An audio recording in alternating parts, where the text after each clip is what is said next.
کربلا ایک ایسی سرزمین جسے قیامت تک کے لیے حق اور باطل کے درمیان لکیر بنا دیا گیا۔ یہ صرف ایک جنگ نہ تھی بلکہ حق پر ثابت قدم رہنے والوں کی لازوال قربانی کی کہانی تھی۔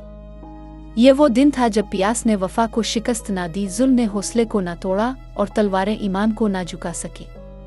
یہ داستان امام حسین اور ان کے جانثاروں کی ہے جو رہتی دنیا تک انسانیت کو روشنی دکھاتے رہیں گے۔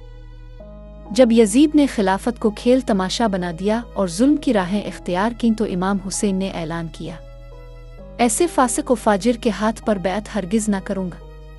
پھر امام حسین نے اپنے اہل بیت اور چند وفادار ساتھیوں کے ساتھ مدینہ کو الوداع کہا اور حق کے سفر پر روانہ ہو گئے، ایک سفر جو وفا، صبر اور قربانی کا استعارہ بن گیا۔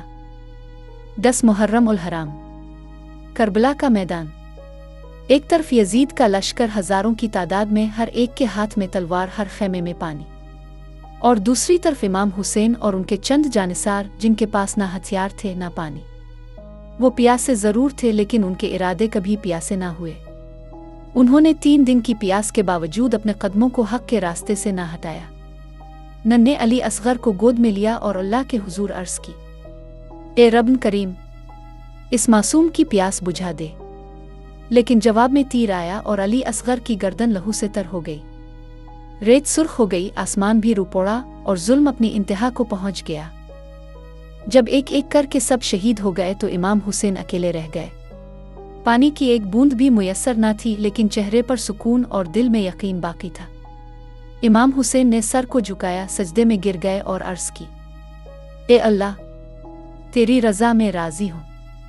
زمین نے اپنی آغوش میں اس خون کو سمیٹ لیا جو رہتی دنیا تک گواہی دیتا رہے گا کہ کس طرح باطل کے سامنے حق سر بلند رہا۔ پھر ظلم نے اپنی انتہا دکھائی۔ امام حسین کا سر نیزے پر بلند کر دیا گیا اور اہل بیت کو قید کر کے کوفہ اور شام کی گلیوں میں پھرایا گیا۔ بچوں کی آنکھوں میں خوف تھا لیکن چہروں پر ایمان کی روشنی تھی۔ حضرت زینب نے درباروں میں ایسے خطبے دیے کہ ظالموں کے چہرے شرم سے جھک گئے اور حق کی گونج بلند ہو گئی۔